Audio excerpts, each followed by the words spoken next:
जो व्यक्ति इन साधनों को इस्तेमाल करना सीख लेता है अपनी इच्छा से, कुशलता से, वो स्वाभाविक रूप से एक असरदार मनुष्य बन जाएगा। इंसान एक संभावना है। आप इसे एक ऊंची संभावना बना सकते हैं। अगर ऐसा होना है तो हमें साधनों पर थोड़ी धार देने की जरूरत है।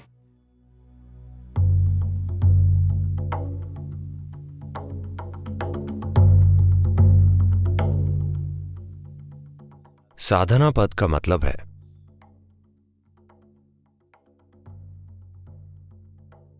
साधन यानी उपकरण, पद यानी वो समय जब हम साधन तैयार करते हैं। हमारे पास कौन से औजार हैं? अगर आपका स्क्रू ढीला है तो शायद आप एक पेचकस या पाना लेकर चलें। Otherwise, as a human being, the only tools that you have is your body, your mind and your energies. These are all the tools you have. वरना एक इंसान के रूप में आपके पास जो औजार हैं वे सिर्फ आपका शरीर, मन और आपकी ऊर्जाएं हैं। आपके पास यही साधन है।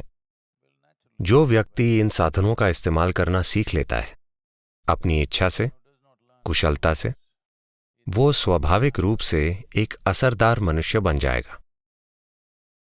जो व्यक्ति शरीर या मन या ऊर्जाओं का सचेतन और अच्छा उपयोग करना नहीं सीखते, वे हमेशा सोचेंगे दुनिया में नाइंसाफी है। ओह, दूसरे भाग्यशाली हैं। मैं उससे ज्यादा बुद्धिमान हूं, पर सभी उसका साथ देते हैं।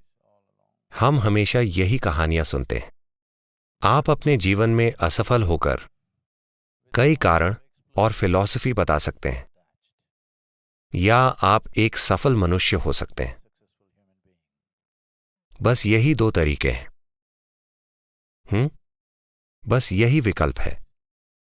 जिन्हें अपने आप में या दुनिया में सफलता नहीं मिलती, उन्हें हमेशा शिकायत होती है, मैं ऐसा इसलिए हो गया हूं क्योंकि मेरे पिता का बर्ताव मेरे साथ अच्छा नहीं था।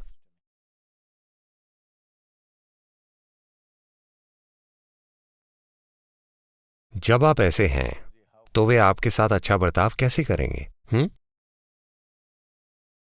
मैं आपके साथ कठोर होने की कोशिश नहीं कर रहा,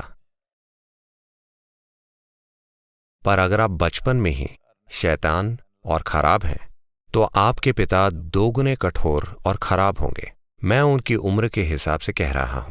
हेलो, उन्होंने आपसे ज्यादा जीवन देखा है ना? हेलो, शायद जीवन ने उनको आपसे कहीं ज्यादा परेशान किया हो और उन्हें आपको भी झेलना पड़ा।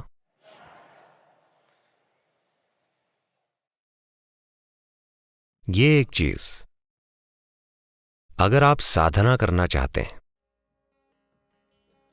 अगर आप अपने जीवन में इन तीन बुनियादी उपकरणों शरीर, मन और ऊर्जा का उपयोग करना चाहते हैं, तो सबसे पहली चीज हम आपके भीतर इसे उतार रहे हैं इनर इंजीनियरिंग के पहले दिन से ही, कि मेरे भीतर बाहर जो कुछ भी होता हो,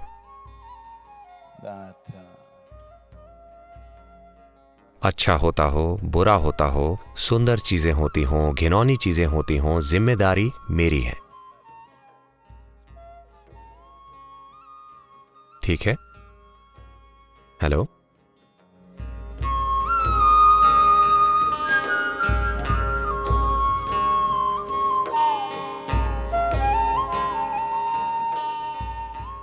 क्या आपने अपने भीतर यह समझ लिया है?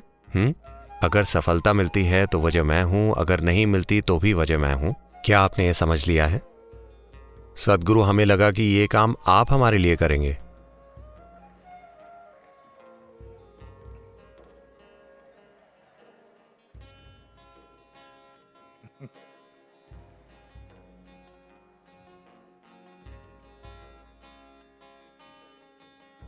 व्यक्ति को अपने जीवन में इसे जल्दी ही ठीक कर लेना चाहिए कि आप खुद अपने जीवन में कभी समस्या ना बने।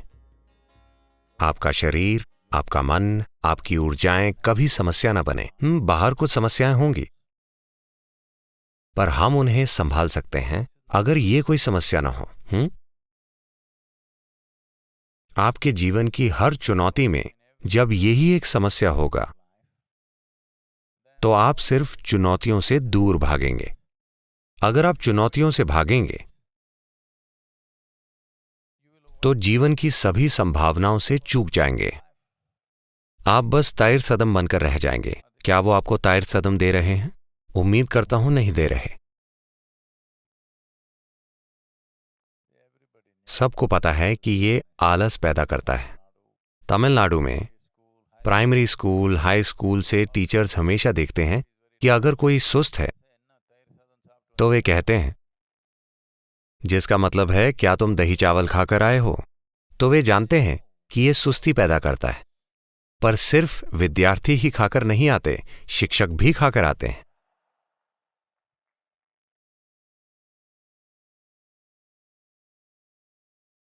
तो सुस्ती एक शानदार चीज है।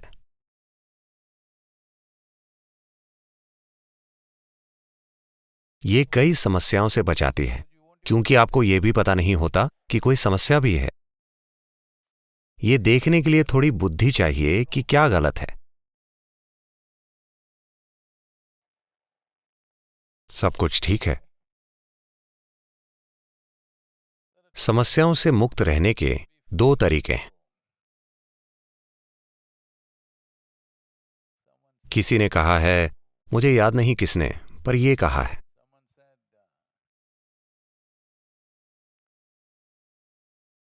फरिश्ते समस्याओं से अछूते होते हैं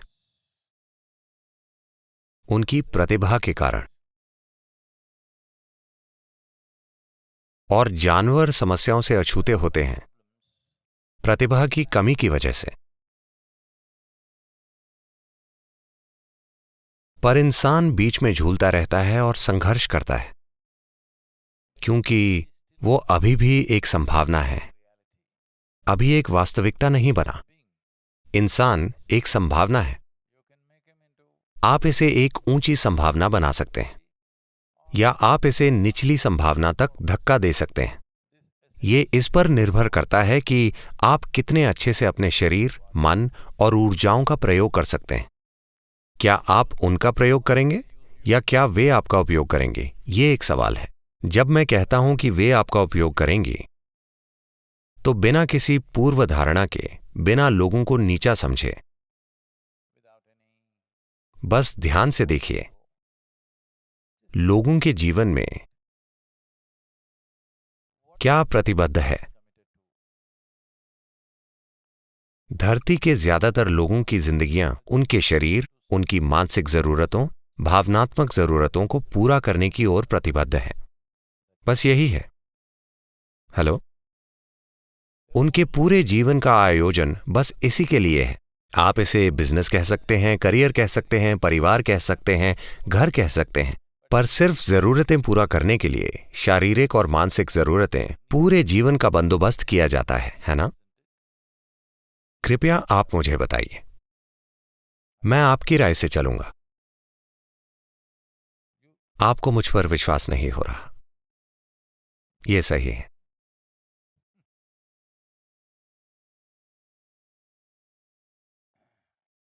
ये शरीर विज्ञान और ये मनोविज्ञान यहां आपकी सेवा के लिए है या आप उनकी सेवा के लिए?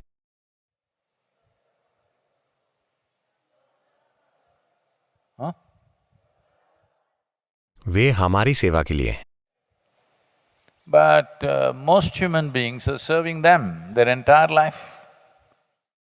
पर ज्यादातर मनुष्य उनकी सेवा कर रहे हैं पूरी जिंदगी। नाश्ता खाते समय वे दोपहर के भोजन की योजना बना रहे होते हैं। दोपहर का भोजन करते समय वे रात के खाने की योजना बनाते हैं। तो बस खाने, मकान, सुरक्षा, एक दूसरे के प्रति भावनाओं की बातें होती हैं। वाकई पूरा जीवन बस शारीरिक और मानसिक जरूरतों के इर्द गिर्द घूमता है। इसे ही सामान्य जीवन कहा जाता है। तो मेरा इरादा है कि आप असामान्य हो जाएं, कि आप अपने शरीर और मन का उपयोग करके इस जीवन का विकास करें, जीवन को गुलाम ना बनाएं। अगर ऐसा होना है तो हमें साधनों पर थोड़ी धार देने की जरूरत है। नहीं तो सुबह 5 बजे शरीर कहता है बकवास, चुपचाप सो जाओ। मैंने सोचा जो लोग मरना चाहते हैं वे ऐसे होते हैं, पर जो लोग जीना चाहते हैं वो ऐसा क्यों करेंगे? हेलो, जो लोग मरना चाहते हैं वे अपनी आंखें बंद करेंगे। जो लोग जीना चाहते हैं उन्हें सूरज की पहली किरणें देखने के लिए उठ जाना चाहिए, इससे पहले कि किरणें धरती तक पहुंचे। आपको सबसे पहले सूरज की किरणों को देखना चाहिए, ना कि कीड़े मकोड़ों को, ना कि पक्षियों को, ना कि घास की पत्तियों को। आपको सूरज की किरणों को देखना चाहिए। रोज अगले 2 सप्ताह के लिए सूरज की पहली किरणें अपने शरीर पर पड़ने दीजिए और देखिए क्या होता है। आप एक बिल्कुल अलग जीवन जिएंगे।